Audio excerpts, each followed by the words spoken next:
Hemos estado aprendiendo acerca de los fundamentos de la doctrina.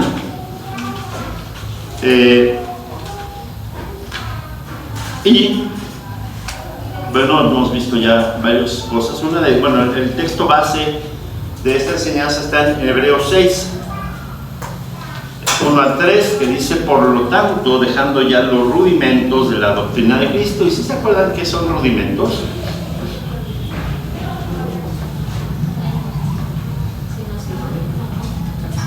Sí les dije, ¿verdad? Pero dicen, no me acuerdo, no lo apunté.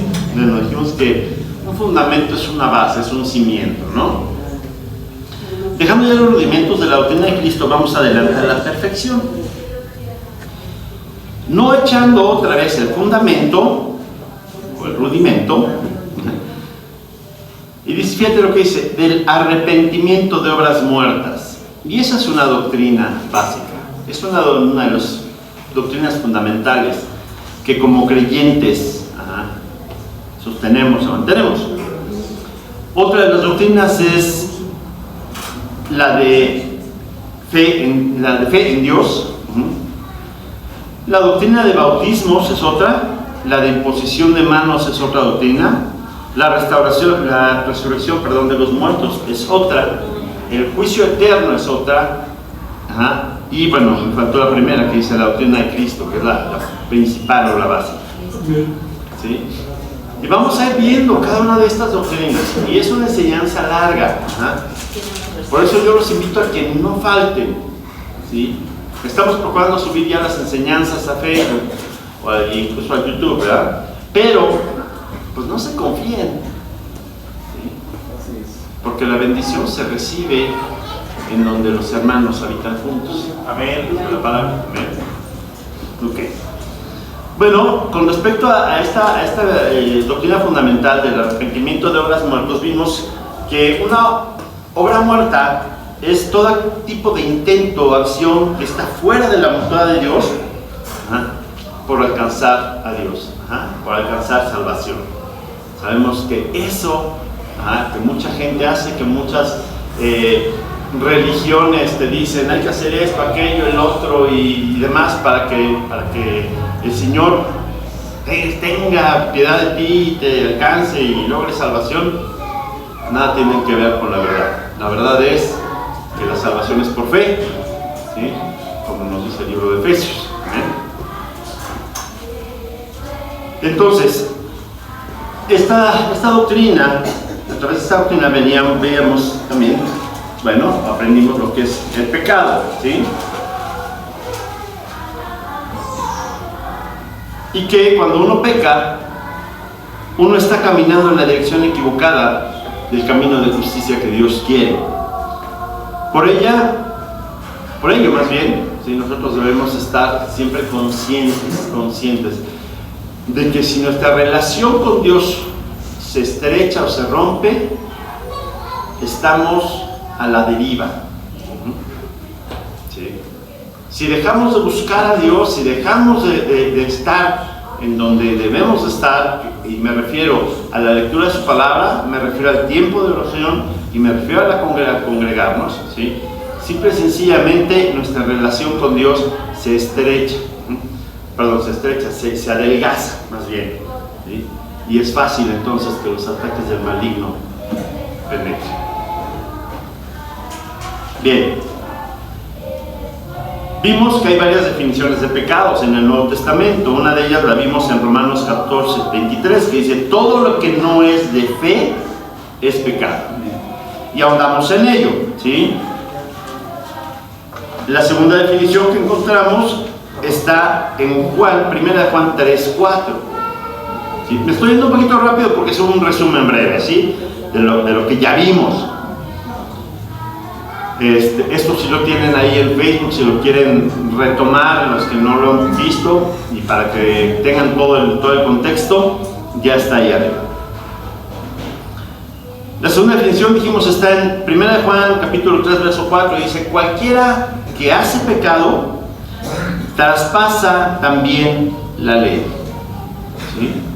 Es otra de las cosas que la palabra del Nuevo Testamento nos habla acerca del pecado. La tercera dice, que encontramos en 1 Juan 5:17, ¿sí? Nos dice, toda maldad es pecado, mas hay pecado no de muerte, ¿sí? Y vimos una serie, una lista de lo que son pecados según la carne. Esto lo encontramos en Gálatas 5:16 en adelante, ¿sí? ¿Okay? 5:19 en adelante. Y bueno, vimos que los que ahí se mencionan son adulterio, fornicación, inmundicia, lascivia, disolución, idolatría, hechicerías, enemistades, pleitos, celos, iras, contiendas, disensiones, herejías, envidias, homicidios, borracheras, orgías y cosas semejantes a estas. Esto lo vamos a encontrar ahí. Y vimos cada una de ellas. Bueno, esto me hizo favor mi hermano Gabriel de dar esa enseñanza. Cada una de ellas, ¿qué es? Ajá, ¿sí? Y por último, la cuarta definición: cualquiera que sabe hacer lo bueno y no lo hace, le es pecado. ¿Tú sabes que es bueno visitar a los enfermos y orar por ellos y no lo haces? Esos son pecados también, son pecados de omisión, ¿verdad? ¿Sí? Tú sabes que hay que tener tiempo devocional con Dios, tú sabes que tienes que buscar de Dios y no lo haces, estás cometiendo pecado. ¿De acuerdo? Y bueno, si vimos todo lo que era pecado, después pasamos a lo que es el arrepentimiento. ¿Sí? Y en el arrepentimiento, básicamente la palabra usada aquí es metanoia. Significa una firme decisión interior que envuelve un cambio de opinión. ¿Sí? Esto es metanoia y esto es a lo que se refiere esta palabra de arrepentimiento. Bien, vamos entonces a continuar con la enseñanza, porque también, bueno, me hizo favor el hermano Gabriel hace 8 días de enseñarnos lo que es el falso arrepentimiento y nos mostró varios ejemplos. Uno de ellos es Saúl, y leímos el texto de 1 Samuel 15, 18 al 30. Otro falso arrepentimiento de Saúl, que vemos menciona Hechos, porque el pecado está en Génesis 27, y el de Judas Iscariote, que vemos en Mateo 27, 3 al 5. Ahora vamos a pasar, hermanos, y vamos a ver lo que es el correcto arrepentimiento. ¿Qué debe haber en ese correcto arrepentimiento? Y para ello te voy a pedir el favor que abramos nuestras Biblias en 2 Corintios 7.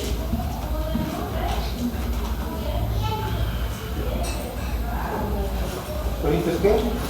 2 Corintios 7, por favor.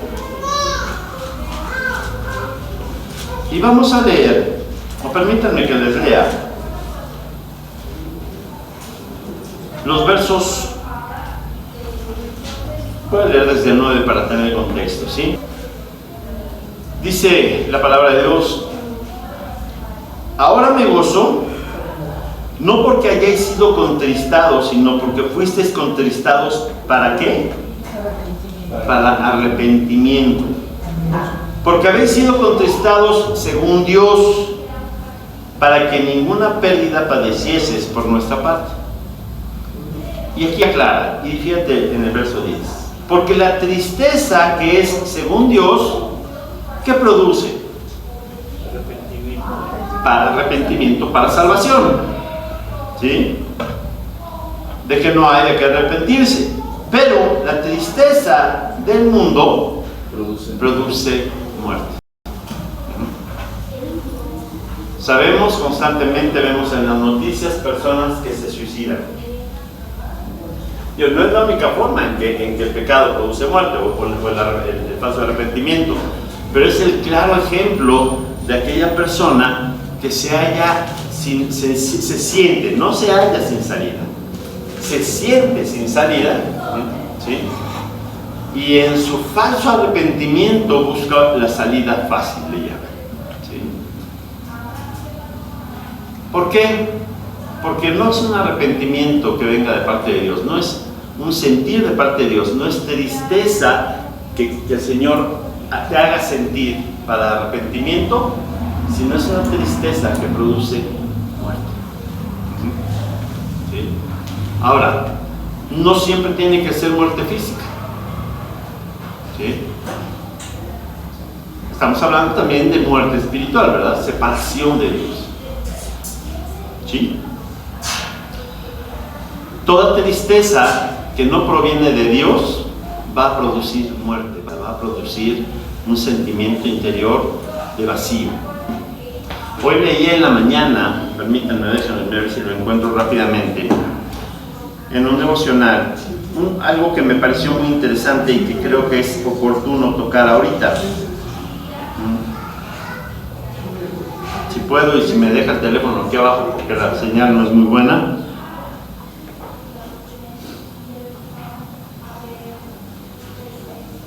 Este devocional que dice no más vacío, ¿sí? Es un devocional de Pastor Stanley, que él ya partió con el Señor. Hay algunas obras póstumas o trabajos póstumos de él. Y esto dice de la siguiente manera: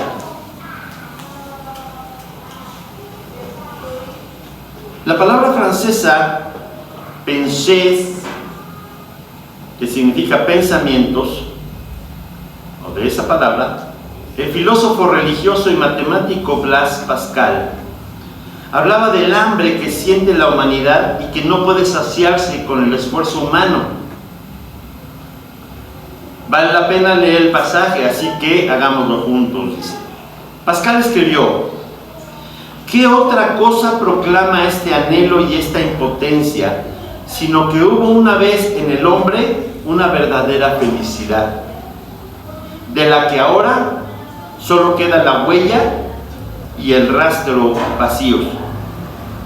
Intenta en vano llenarlo con lo que le rodea, aunque nadie puede ayudarlo, ya que tal abismo solo se puede llenar con lo infinito e inmutable, en otras palabras, con Dios mismo.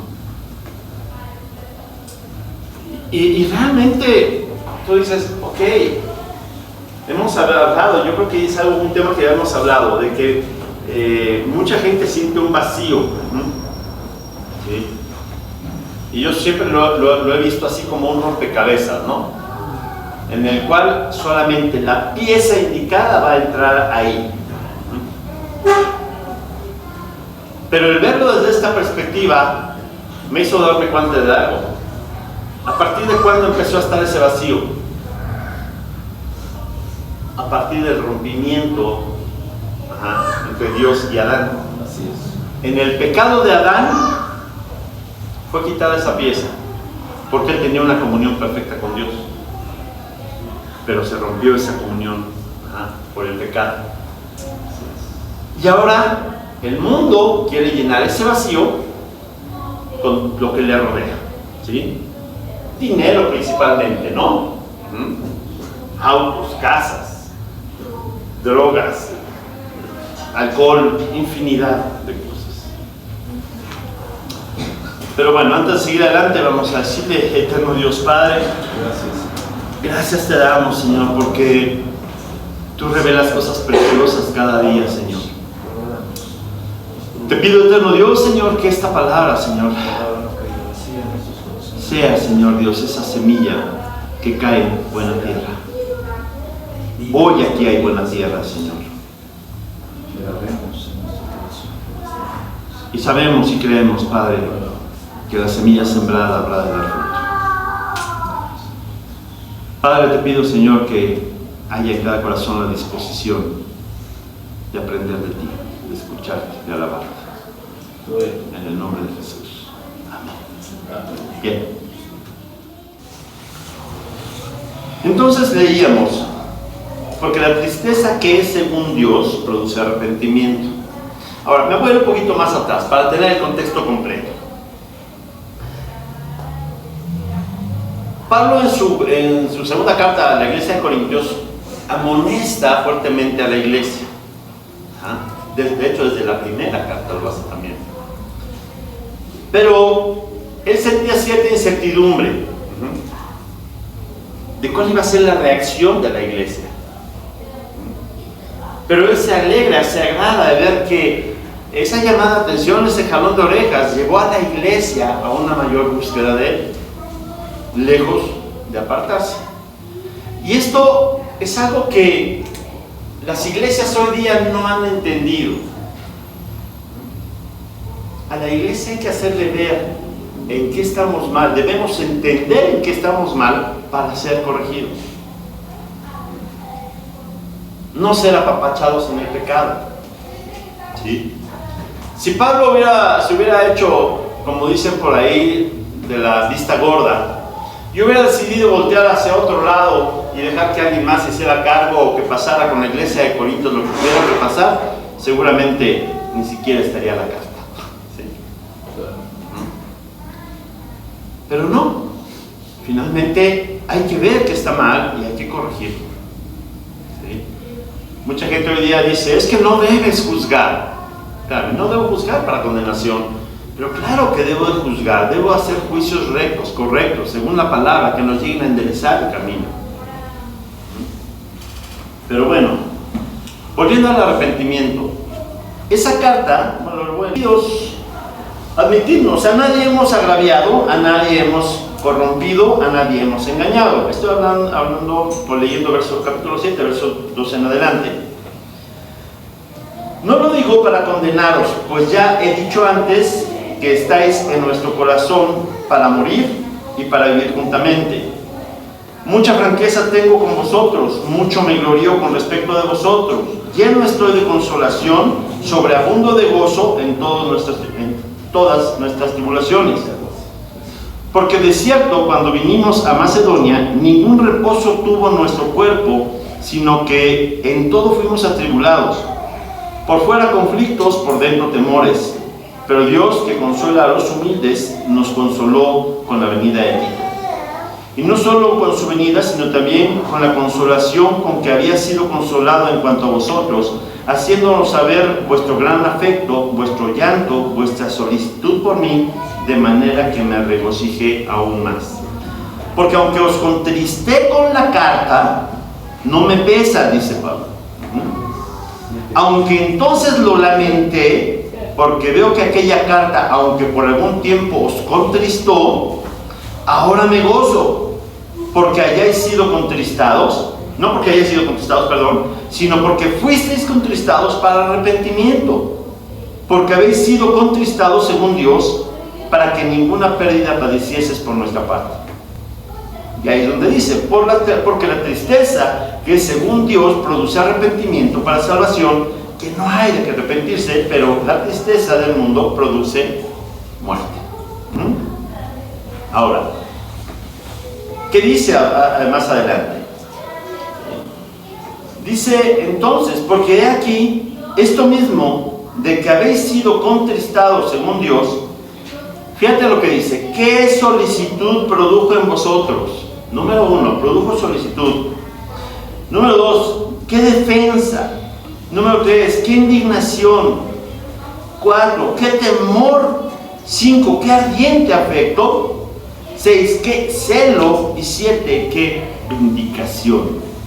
Ahora, ¿qué es todo esto?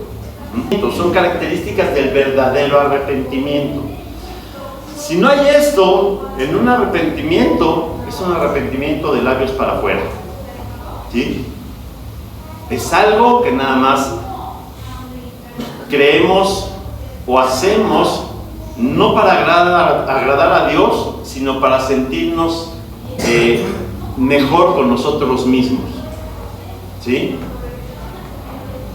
Porque hay personas, o muchas veces pensamos que, híjole, sí me dolió pecar, Señor, y me llevó a las lágrimas, pero esas lágrimas, al final de cuentas, no fueron por haber ofendido a Dios, sino porque me sentí mal de haberlo hecho.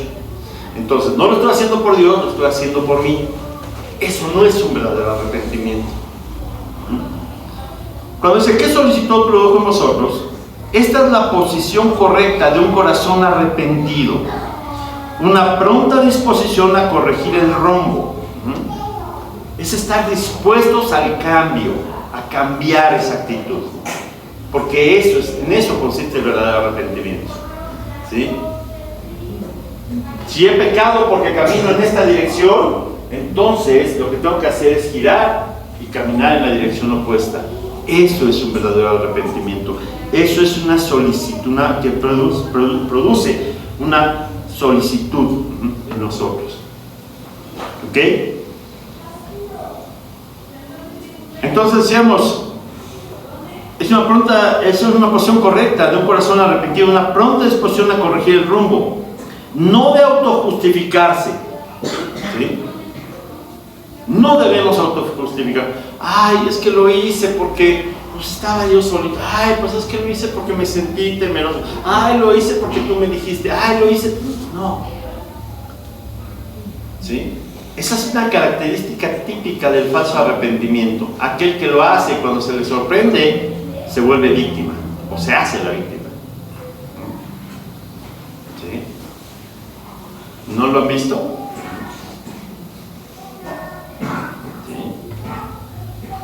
Nos tiene que llevar más bien a cambiar.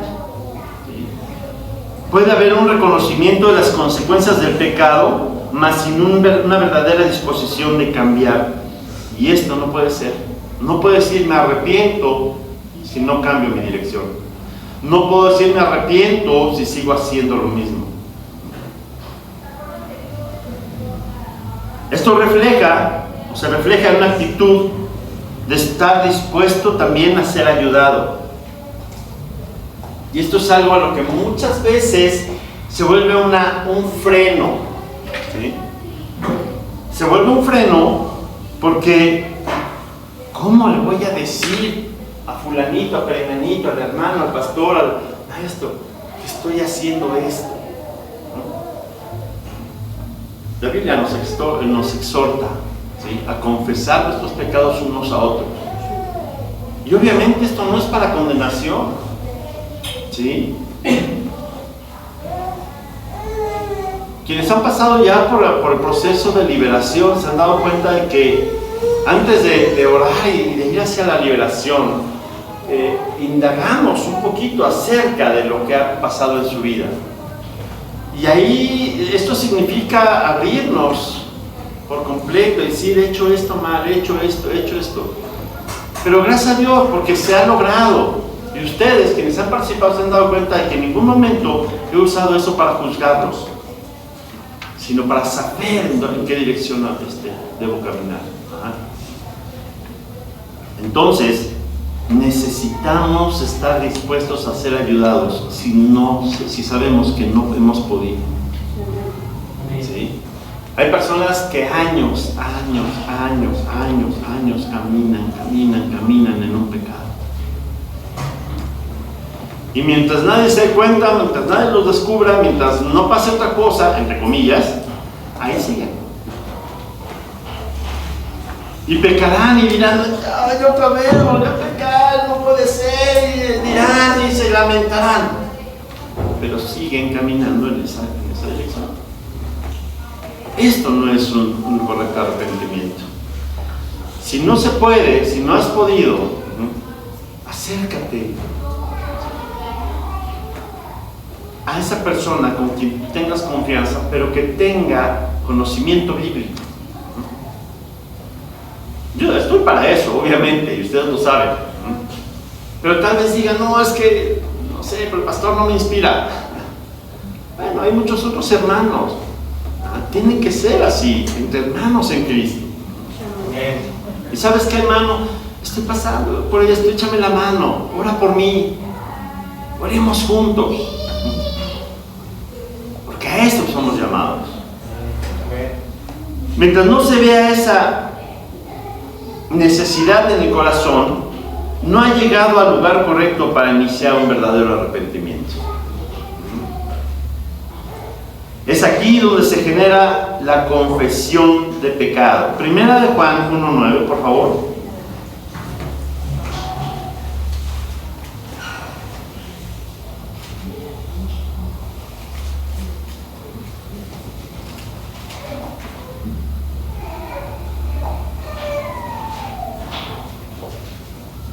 Primera de Juan 1:9.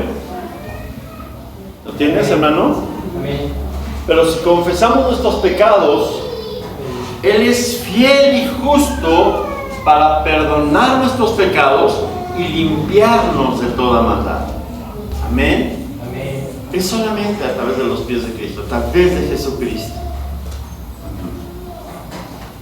Él es el único, porque también Él es el único que murió en una cruz por esos pecados.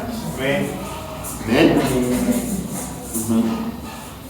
Se obtiene entonces el perdón de pecados, y no solamente eso, dice, y nos limpia de toda maldad. Pero tú tienes que estar dispuesto a ser limpiado. Amén. ¿Sí? Tú tienes que estar dispuesto a decir, tengo esta mancha, tengo esta otra mancha. ¿Sí? Porque hay manchas, obviamente, este tipo de manchas son manchas que no se ven, ¿verdad? Que nos hemos vuelto expertos en ocultar, pero que necesitamos confesar para que haya un verdadero cambio, una verdadera limpieza. También veíamos una serie en semanas anteriores donde un policía se involucra con otra mujer. Él es casado, tiene su familia, tiene sus 2 niñas, pero se involucra con otra mujer. Y como muchas veces, mientras esté oculto, pues ahí está. Cuando su esposa se entera, porque es también la misma mujer, va y lo delata, pues solamente ella lo deja, y él entonces va y la encara, que ¿por qué lo deja? Y le dice que no puede ser, que no es su culpa. Intenta justificarse de 1000 maneras, pero ahí uno se da cuenta de la naturaleza humana, de cómo hacemos tonterías, pero cuando salen a la luz, no, nosotros no, yo no fui, yo no hice, me vi forzado, no tuve alternativa, 1000 cosas. Lejos de buscar el arrepentimiento, ¿sí? Y caminar en la dirección correcta. Hay situaciones de veras que uno dice, a todas luces, al menos para quienes somos creyentes, es obvio que está mal. Pero en el mundo, ¿sí?, las cosas que están mal, pues ya se volvieron algo normal, ¿verdad? Ahora, lo más preocupante es que a veces en la iglesia también se está volviendo normal ciertas actitudes, situaciones, conductas que están siendo permeadas por parte del mundo hacia la iglesia. Entonces, un verdadero arrepentimiento, ¿sí?, se obtiene cuando hay una verdadera disposición al cambio, ¿sí? Eso es cuando dice que produjo, o que solicitud produjo, se está refiriendo a ello. Cuando los que oyen el mensaje de Pedro en Pentecostés, ¿sí?, la palabra de Dios menciona que fueron compungidos de corazón. Y al llamado de Pedro a arrepentirse, ellos estuvieron solícitos para hacerlo, por lo cual fueron bautizados como señal de haber recibido la salvación. Mientras no haya ese compungimiento, esa solicitud de cambio en nosotros, ese no es arrepentimiento. La segunda cosa que menciona es ¿qué defensa? ¿Sí? Y esa defensa se refiere a cuidarnos de no volver a caer en situaciones equivocadas. Esto es la prueba de que estamos arrepentidos. En este paso tomamos acciones concretas e inmediatas para defender nuestras áreas débiles, para no volver a caer en obras muertas. ¿Sí? Oye, si yo sé, vamos a hablar de una situación, de un pecado, una situación que vemos con cierta frecuencia. Adicciones. Si una persona sabe que ha vivido una adicción, que es susceptible a caer en esa adicción, pero sigue visitando a los amigos con los que compartía esa adicción, pues simple y sencillamente no está viendo ahí ninguna defensa. Por el contrario, nos estamos entregando. ¿Sí? Entonces necesitamos, en el momento en que decido que hay un verdadero arrepentimiento, cambiar completamente de dirección, cambiar de amistades, cambiar de ambiente, cambiar de todo lo que me esté llevando a caer en ese pecado. Estoy hablando de una adicción, pero cualquier tipo de pecado, aquel que ve pornografía, ¿sí? Antes pues, eran solo en los puestos de revistas, ¿no? Ahora en cualquier lado, ¿sí? Desgraciadamente. Pero se busca la manera de tenerse contacto con esas cosas. Si yo sigo con esa mentalidad y sigo buscándolo, sencillamente voy a volver a caer y voy a seguir. Y eso no es arrepentimiento. ¡Qué indignación! Dice también. El odio hacia el mal es la tercera manifestación de un corazón arrepentido. Debe causar una verdadera indignación. ¿Cómo es posible? O sea, no puedo volver a hacer eso. No puedo estar en eso. No voy a caer nuevamente en eso. Enojarnos de alguna manera con nosotros mismos, ¿sí? Por haber ofendido a Dios, por haber hecho lo que sabíamos que estaba mal, lo que sabemos que está mal. Es una verdadera indignación por el hecho. ¿Qué temor? Como cuarta manifestación del verdadero arrepentimiento viene una conciencia más fuerte de temor de Dios, de su presencia. No sé si ustedes se han dado cuenta, muchas veces en la oración, procuro, o a veces en la personal, a veces aquí también, Señor, haznos conscientes de tu presencia en nuestras vidas. No sé si hayas oído que lo digo. Hazme consciente de tu presencia en mi vida cada instante. No me importa si me meto en el rincón más alejado, allí estás tú, dice la Escritura, ¿verdad? Y cuando yo estoy consciente de la presencia de Dios y que me está observando, Jehová el Roy, Dios que me ve, entonces la situación cambia. ¿Sí? Qué ardiente afecto, dice aquí. Una vez que se han manifestado las reacciones correctas en la relación con las obras muertas y que el temor de Dios ha empezado a surgir, el verdadero arrepentimiento muestra un ardiente afecto por las cosas de Dios. Cuando hay un verdadero arrepentimiento, te vas a ir a volcar sobre Dios, sobre la lectura de su palabra, sobre el estudio de ella, sobre mis tiempos devocionales. Si no lo estás haciendo, no hay un verdadero arrepentimiento. Si no te estás levantando de madrugada o yéndote a la cama tarde por estar en las cosas de Dios, entonces no ha habido un verdadero arrepentimiento. Y ojo, eso es algo que debemos, que es una señal inequívoca y tenemos que cambiarla.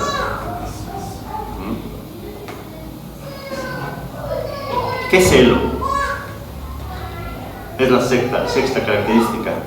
Este celo se manifiesta por una necesidad de dar fruto para la gloria de Dios y no permitimos en nuestra vida que se hable o que se hagan cosas en contra de la palabra, en contra de nuestro Señor Jesucristo, en contra de nuestros tiempos devocionales, en contra de todo lo que nos vincula o nos une al Señor. Y por último dice, ¿qué vindicación? ¿Qué es vindicación? Esta vindicación nos habla del cambio que ha ocurrido en nuestra vida. Una vindicación es volverme a establecer ya, pero en el lugar correcto. Ahora sí estoy caminando en la dirección y ahora ya no voy a volver a esa situación. Eso es estar en esa, se produce esa vindicación.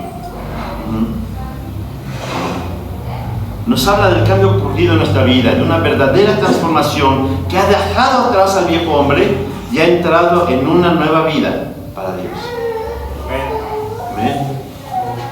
Esto tuvo que haberse dado, y se da cuando tú vienes a los pies de Cristo, ¿sí? Pero muchas veces si no has dejado de coquetear con el mundo, de estar en el mundo, recaes y vuelves a situaciones equivocadas. Por eso la importancia de estar volcados en la palabra, de estar volcados en nuestro Señor. De otra manera, no podemos. No, yo sí puedo. Yo con 10 minutos que dedica al Señor, yo con eso no es cierto. Nos equivocamos. Nos hacemos tontos a nosotros mismos.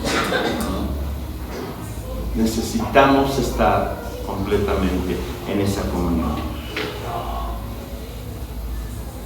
Voy a compartir con ustedes, ya para cerrar, una anécdota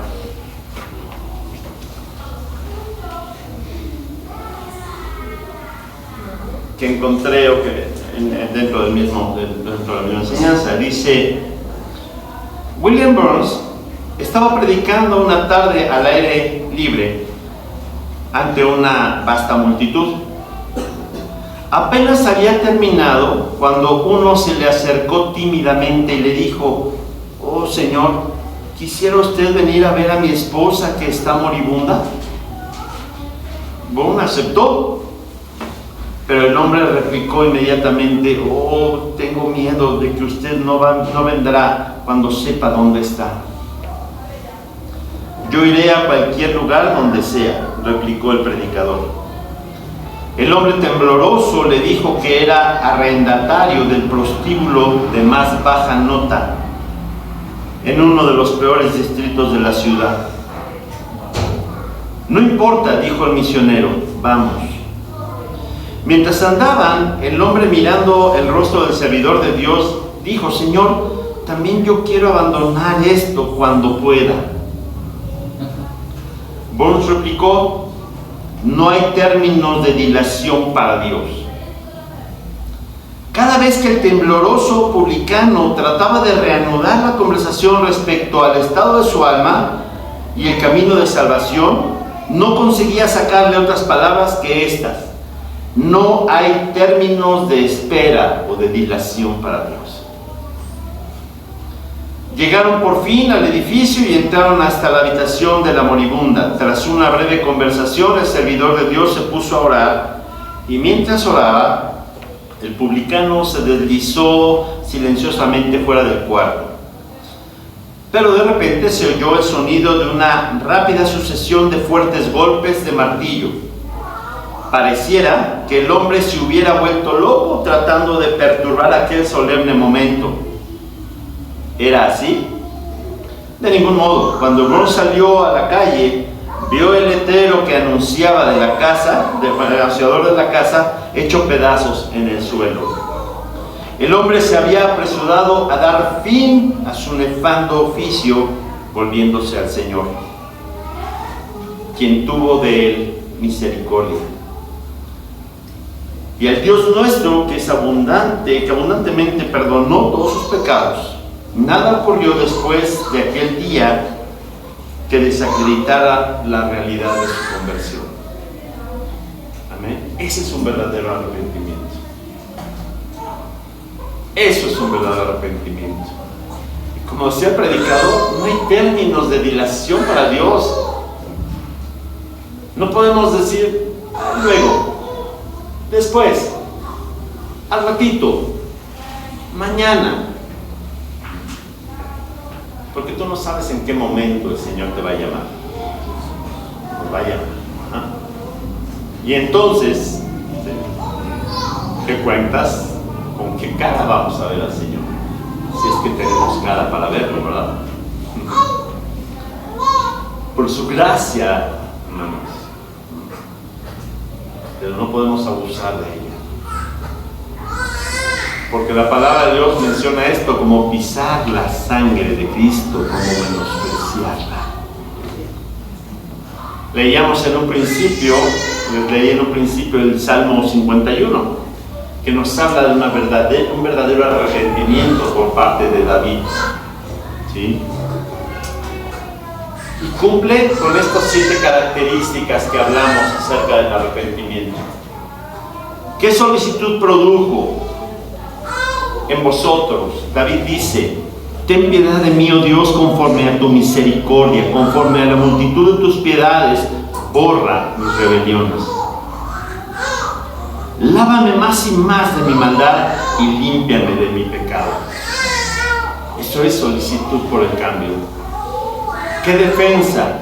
Porque yo reconozco mis rebeliones y mi pecado está siempre delante de mí. Contra ti solo he pecado y he hecho lo malo delante de tus ojos, para que seas reconocido justo en tu palabra y tenido por puro en tu juicio. ¡Qué indignación cuando dice: he aquí en maldad he sido formado y en mi pecado me concibió mi madre! He aquí tú amas la verdad en lo íntimo y en lo secreto me has hecho comprender sabiduría. ¡Qué temor cuando dice: purifícame con hisopo y seré limpio, lávame y seré más blanco que la nieve, hazme oír gozo y alegría y se recrearán los huesos que has abatido, esconde tu rostro de mis pecados y borra mis maldades. Qué ardiente afecto cuando declara: crea en mí, oh Dios, un corazón limpio y renueva un espíritu recto delante de mí. No me eches de delante de ti, no quites de mí tu santo espíritu. Vuélveme el gozo de tu salvación y espíritu noble me sustente. Qué celo cuando declara: entonces enseñaré a los transgresores tus caminos y a los pecadores se convertirán a ti. Líbrame de homicidios, oh Dios, Dios de mi salvación. Cantará mi lengua tu justicia, Señor, abre mis labios y publicará mi boca tu alabanza. Y por último, qué vindicación cuando dice: porque no quieres sacrificio que yo lo daría. No quieres holocausto. Los sacrificios de Dios son el espíritu quebrantado. Al corazón contrito y humillado no despreciarás tú, oh Dios. Haz bien con tu benevolencia, Sión, edifica los muros de Jerusalén. Entonces te agradarán los sacrificios de justicia, el holocausto y ofrenda de todo quemada. Entonces ofrecerás becerros sobre tu altar. Amén. Es un arrepentimiento conforme a Dios. Si tu arrepentimiento carece de alguna de estas características, te estás engañando a ti mismo. Y es necesario, que si también, como lo decía el estudio, si no has podido, busca a quien te apoye. Busca de todo tu corazón. Ay, pero ¿qué va a decir? Me van a criticar, me van a juzgar. No, hermano. No estamos aquí para criticar y juzgar, para destrucción. Estamos aquí para orar, para ver unos por otros, orar unos por otros. Amén. Doy gloria a Dios porque la reunión de varones ha sido una reunión de mucha bendición en ese sentido. Compartimos, hablamos, decimos, oramos unos por otros, pasamos tiempo de bendición, de edificación. Y pronto la reunión de damas también lo tendrá que hacer. Amén. Sí. Y en matrimonios también. Entonces, gloria a Dios, hermanos. Con esto cerramos esta primera enseñanza, los primeros doctrina. Más bien la segunda, porque les comenté que íbamos a empezar ahí. La doctrina de Cristo es muy amplia, pero también obviamente es necesaria que lo conozcamos. ¿Sí? Nos habla de todas las características de Jesucristo, de lo que fue, lo que hizo, cómo lo hizo, etc. ¿Quién es? ¿Y por qué logró la salvación?